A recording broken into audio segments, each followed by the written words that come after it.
보배를 담아 선하게 쓰임받자. 훌륭한 성경학자 하워드 핸드릭스라는 분이 있었습니다. 그는 엄청난 부자와 함께 저녁 식사를 하게 되었습니다. 핸드릭스는 식사를 마치고 그에게 물었습니다. 부잣집에서 자랐음에도 불구하고 물질의 노예가 되지 않은 비결이 무엇이었습니까? 그는 웃으며 대답했습니다. 제 부모님은 집에 있는 모든 것이 우상 아니면 도구라고 가르쳤습니다. 선택은 제가 하는 거였죠. 여러분, 이 이야기가 주는 신앙적인 교훈이 많이 있습니다. 여러 가지가 있겠지만 그중 한 가지를 포착할 수 있습니다. 그것은 어떤 사물을 바라보는 관점에 따라 그 인생의 존재가 달라진다는 것입니다. 다시 말하면 같은 물질, 같은 돈을 어떻게 바라보느냐에 따라 그 인생의 수준이 달라진다는 것입니다. 돈이 인생의 전부다라고 생각하면 돈을 위해 목숨을 걸 것입니다. 그리고 수단과 방법을 가리지 않고 돈을 벌려고 부도덕한 짓도 많이 저지를 것입니다. 행여 신자들 중에 그런 생각을 강하게 가지게 되면 돈 때문에 신앙을 버립니다.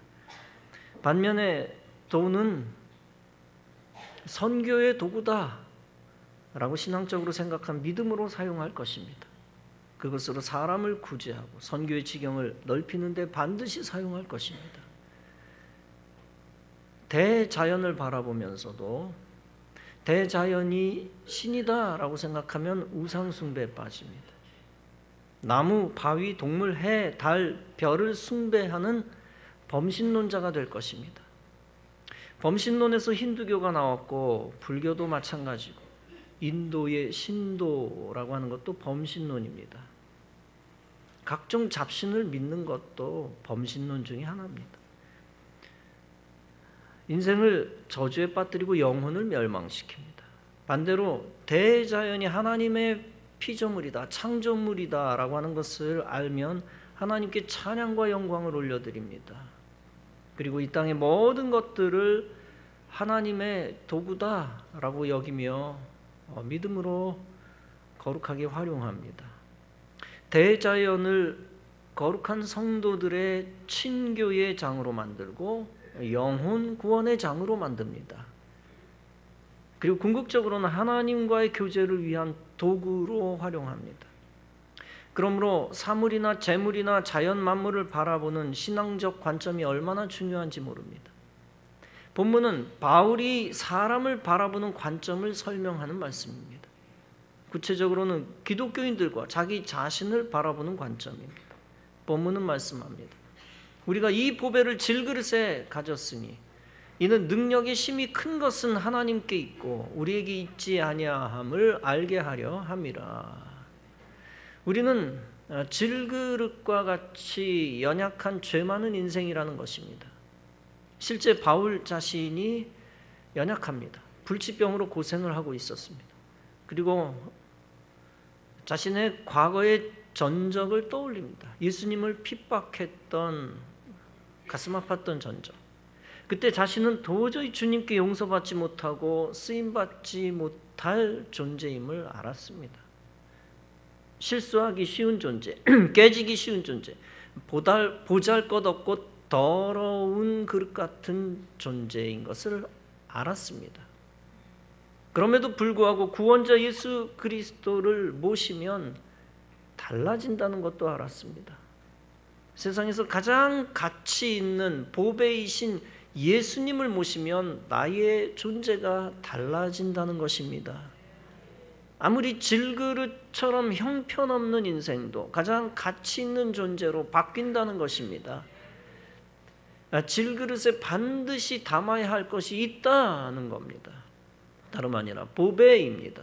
보물, 보화, 보배를 담아야 한다는 것입니다. 여기서 보배는 예수 그리스도를 말합니다. 즉 보잘것없는 인생이 예수님을 모셔야 한다는 것입니다. 보배를 담으면 질그릇의 가치도 달라진다는 것입니다. 예수님 믿어 예수님 들어온 인생은 구원받는다는 것입니다. 예수님이 들어오실 때 가장 더러운 죄인이 용서받는다는 것입니다. 그리고 그 죄인이 주의 의를 입어 의로워진다는 것입니다. 지옥에 갈 존재가 천국 가는 겁니다. 마귀에게 쓰임받을 수밖에 없는 존재가 하나님께 쓰임받는 존재로 바뀐다는 것입니다. 질그릇에 오물을 담으면 같이 버려질 수밖에 없습니다. 오물을 담았다가 깨끗이 세척해서 밥을 담아 먹는다? 글쎄요. 같이 버려져야 하는 존재가 됩니다. 반대로 질그릇에 보석이나 비싼 기름을 담으면 함께 같이 있는 존재가 됩니다.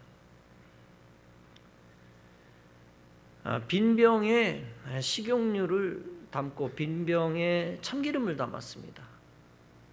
그 빈 병이 같은 게 아니죠. 가치가 달라집니다. 그 안에 들어있는 것 때문에 식용유를 담을 때보다 참기름을 담을 때 빈 병의 가치가 높아집니다. 아기가 급할 때 차 안에서 오줌을 빈 병에 넣는 경우가 있습니다. 차에서 내리면 그 빈 병은 가차없이 오줌과 함께 쓰레기통에 버려집니다. 우리 인생이 이단에 빠지면 한순간에 마귀의 사람이 됩니다. 예를 들면 신천지에 빠진 사람들은 저주받은 사람들이다라고 할 수 있습니다. 이단에 빠지면 저주의 영이 들어가기 때문입니다. 교주 이만희라고 하는 늙은 사람이 죽지 않는다고 거짓말을 합니다. 의외로 거기에 수많은 사람이 속아 넘어갔습니다. 속아 넘어간 자들은 처음부터 구원받지 못하도록 예정된 사람일 수도 있습니다. 아니면 마귀에게 속아 그 지혜가 형편없이 망가진 사람일 수도 있습니다. 그래서 영혼을 마귀에게 팔아버리고 패가망신하는 사람이 되는 것입니다. 절대 질그릇 같은 우리 인생은 오물을 담아내어서는 안 됩니다. 우리 인생이 보잘것없는 존재일수록 보물을 담아내어야 합니다. 그래서 한순간에 쓰임받는 존재로 바뀌고 영원히 쓰임받아야 합니다. 버려지는 저주받은 존재가 되어서는 안 되고 영원히 쓰임받는 존재가 되어야 합니다. 디모데후서 2장은 말씀합니다. 큰 집에는 금그릇과 은그릇뿐 아니라 나무그릇과 질그릇도 있어 귀하게 쓰는 것도 있고 천하게 쓰는 것도 있나니 그러므로 누구든지 이런 것에서 자기를 깨끗하게 하면 귀히 쓰는 그릇이 되어 거룩하고 주인의 쓰심에 합당하며 모든 선한 일에 준비함이 되리라. 바울은 자기 자신의 연약함을 질그릇이라고 표현했습니다. 그리고 하나님의 거룩하시고 영화로움을 보화라고 했습니다. 보화는 복음입니다. 바울 자신이 전하고 있는 복음입니다. 그런데 그 복음을 전하는 자기 자신은 연약한 질그릇에 불과하다는 겁니다. 그는 자신이 질그릇이기 때문에 환난을 받기도 한다는 겁니다. 그러나 보배를 담았기 때문에 귀한 존재가 되었다는 것입니다. 그리고 앞으로 그 보배 때문에 질그릇인 자기 자신도 함께 영광을 받게 될 거라는 겁니다. 이처럼 믿음으로 사는 신자의 생활은 보배를 담은 질그릇의 생활이라고 할 수 있습니다. 사도 베드로는 어부에 불과했습니다. 그러나 그는 예수 그리스도의 수제자가 되었습니다. 베드로에게 중요한 것은 그의 인격이나 능력이 아니었습니다. 질그릇 같은 그에게 중요한 것은 예수 그리스도가 그에게 보화로 담겨졌다는 것입니다. 아프리카 선교사 리빙스턴은 팔이 불구였고 질그릇과 같은 상태에 있었습니다. 그러나 그가 선교에 성공할 수 있었던 것은 그에게 예수 그리스도가 함께 하셨기 때문이었습니다. 존 웨슬리는 아주 왜소하고 폐병을 앓는 사람이었습니다. 그러나 질그릇 같은 그에게 예수 그리스도가 담겨졌습니다. 그러자 기독교 역사 가운데 가장 큰 인물 중 하나가 되었습니다. 헬렌 켈러 여사는 눈, 귀, 입의 기능이 없었습니다. 겉으로 보면 쓸모없고 찌그러지고 부서진 질그릇과 같은 사람이었습니다.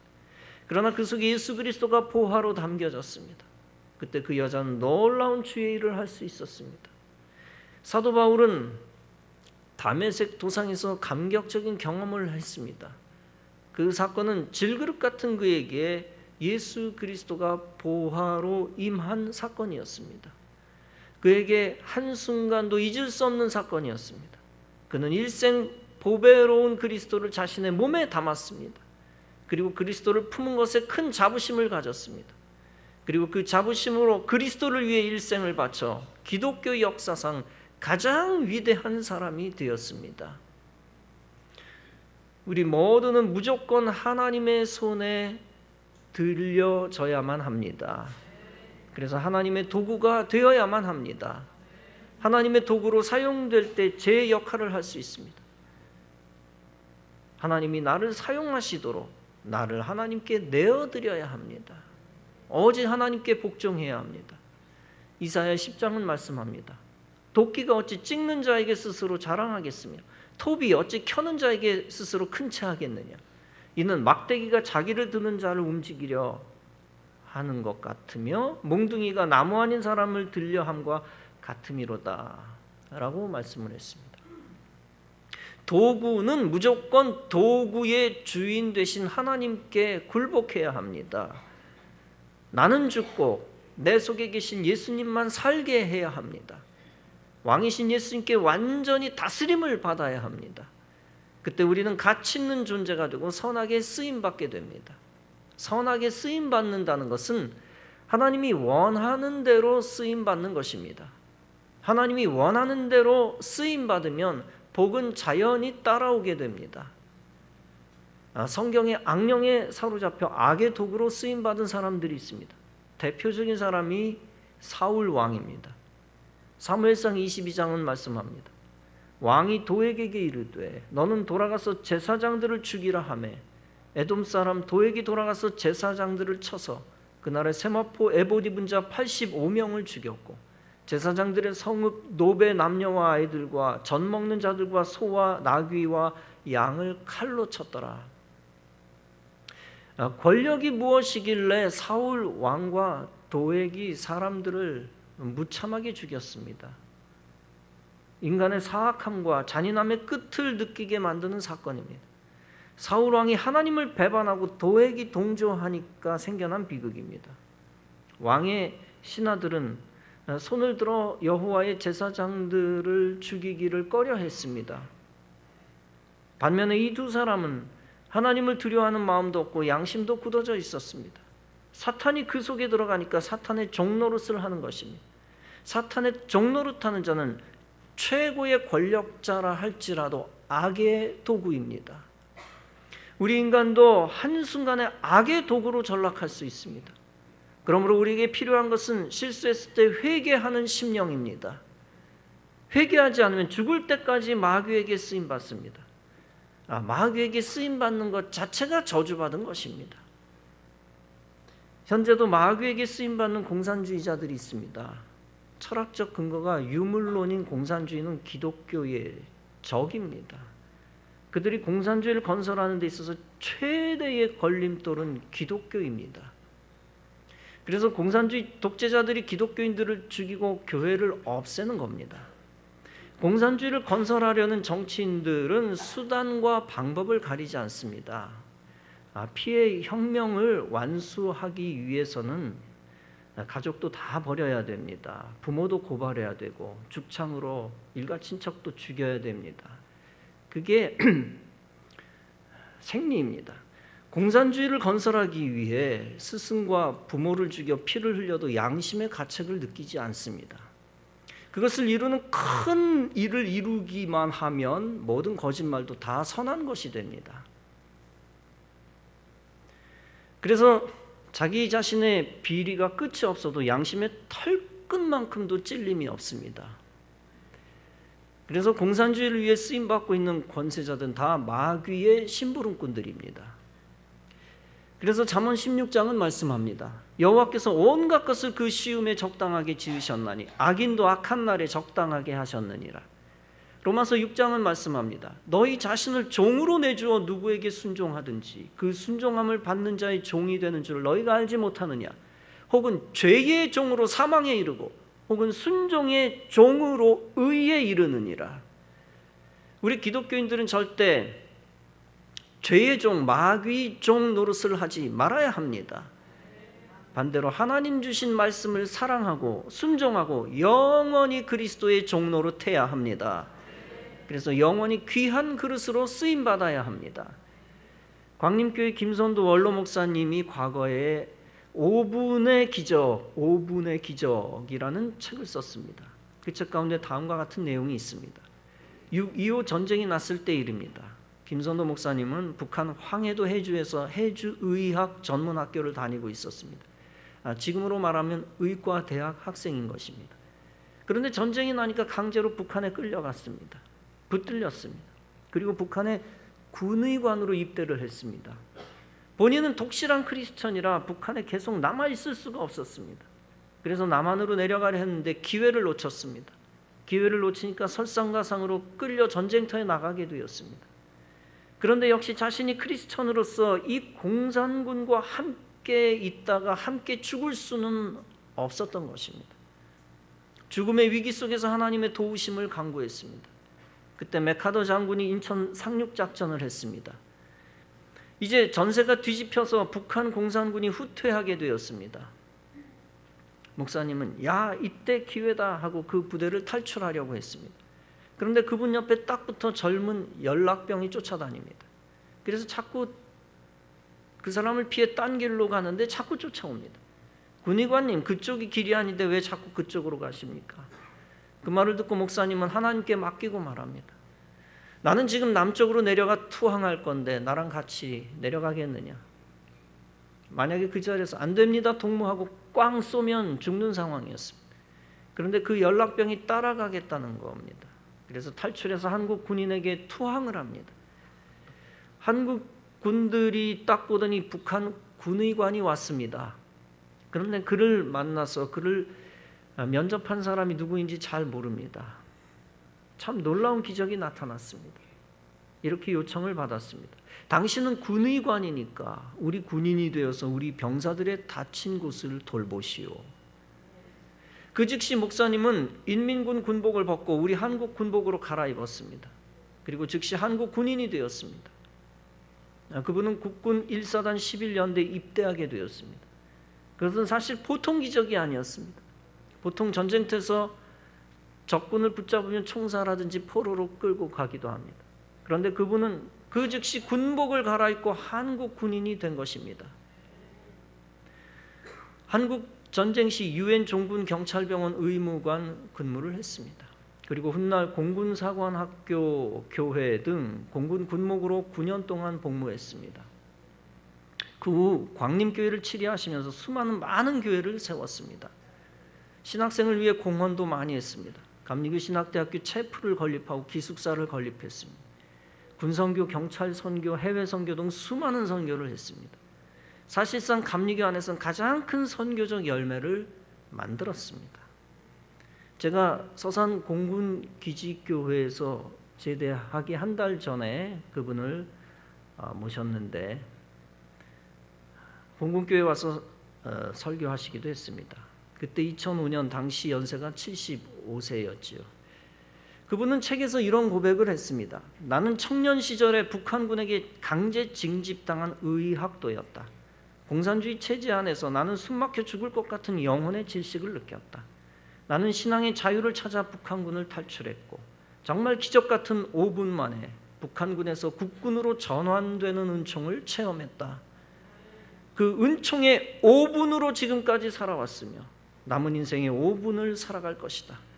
그 영원한 5분을 체험한 이후 나는 전쟁 속에서 죽음의 얼굴을 보았고 인간의 종말을 보았으며 내 존재의 나약함을 보았다. 죽음 앞에서 하나님께 살려달라고 절규했고 살려만 주시면 하나님께 일평생 헌신하겠다고 서원했다. 그때 서원이 내 인생이 되었으며 내 삶을 이끄는 목적이 되었다. 의학에서 신학으로의 전환이 이루어진 것이다. 육신의 치료를 넘어 몸과 영혼, 인간의 모든 것을 치유하는 목사로 인생의 방향을 바꾸게 되었다. 하나님이 택하시고 그 놀라운 일을 이루신 것입니다. 여러분, 같은 인간이라도 김일성의 쫄개가 되면 그 인생은 저주받은 인생입니다. 그러나 같은 인간이라도, 같은 질그릇이라도 십자가의 군병이 되면 그 인생은 축복받은 인생입니다. 어떻게 보면 저주받은 그릇과 축복받은 그릇은 종이 한 장 차이입니다. 그리고 한순간 차이입니다. 이러한 미묘한 갈림길이 영원을 결정합니다. 그분의 경우 자기가 속한 곳이 마귀의 종로로 타는 곳임을 재빨리 알아차렸습니다. 그리고 속히 주님의 편이 되어 주님의 종으로 살기 시작했습니다. 하나님이 택한 종에게 하나님이 생명의 길과 축복의 길을 가게 하신 것입니다. 여러분, 세상에서 방황하는 자는 세상에서 빨리 빠져나와야 됩니다. 세상 권세와 부귀 영화의 종로로 타다가 죽을 때까지 마귀 종로로 타면 안 됩니다. 우리는 한순간 신앙적인 선택을 속히 잘 내려야 합니다. 순간적인 신앙적인 선택이 인생의 나머지와 영원을 결정합니다. 세상 유혹에서 빠져나와 속히 주님 품으로 돌아와야 합니다. 교회로, 예배로, 말씀으로, 성도의 모임으로 돌아와야 합니다. 더 나아가 무엇보다도 과거에 내팽개쳤던 사명의 길, 그 길로 다시 돌아와야 합니다. 그리고 잃어버렸던 주님과 친밀한 교제도 다시 회복해야 합니다. 기독교인들은 결코 마귀에게 이용당해서는 안 됩니다. 기독교인들은 마귀의 세력을 이기는 선한 도구가 되어야 합니다. 예수님을 모시고 예수님의 능력을 계속 받아야 합니다. 바울도 내게 능력 주시는 자 안에서 내가 모든 것을 할 수 있느니라고 했습니다. 여러분, 왜 바울이 예수 안에서 불가능이 없다라고 선포한 것일까요? 그 이유는 예수님의 능력이 바울에게 주어졌기 때문입니다. 예수님의 능력이 바울 속에서 역사하시는 것을 바울이 알았습니다. 그리고 예수님의 생명이 바울 속에 남아있는 것을 바울이 알았습니다. 그래서 바울은 핍박과 고난의 환경을 두려워하지 않았습니다. 그래서 본문에서 바울은 고백합니다. 예수님이라는 보배를 질그릇인 내가 가졌으니 심히 큰 능력은 하나님께 있다.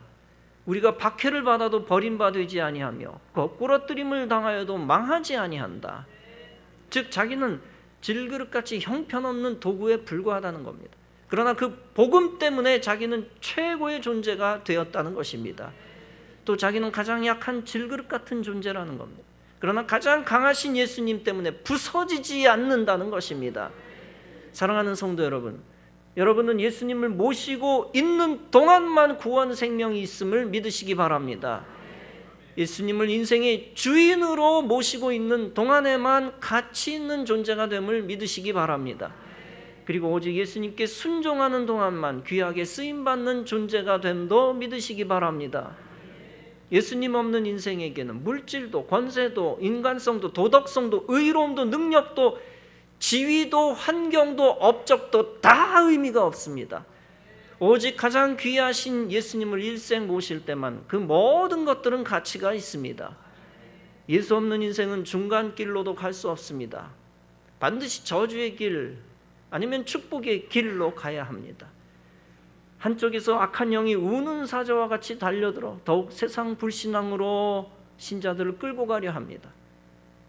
끌려가면 마귀가 원하는 대로 마귀 뜻대로 악의 도구로 쓰임받다가 영원히 버림받습니다. 반대로 여러분들은 또 다른 축복의 길로만 가야 합니다. 예수님의 사람으로 예수님이 주시는 능력 받고 일생 사명 잘 감당하며 사시기 바랍니다. 그런 삶을 통하여 참으로 이 땅에서도 가치 있고 선하게 쓰임받는 복 있는 하나님의 백성들 다 되어지시기를 주님의 이름으로 축원합니다.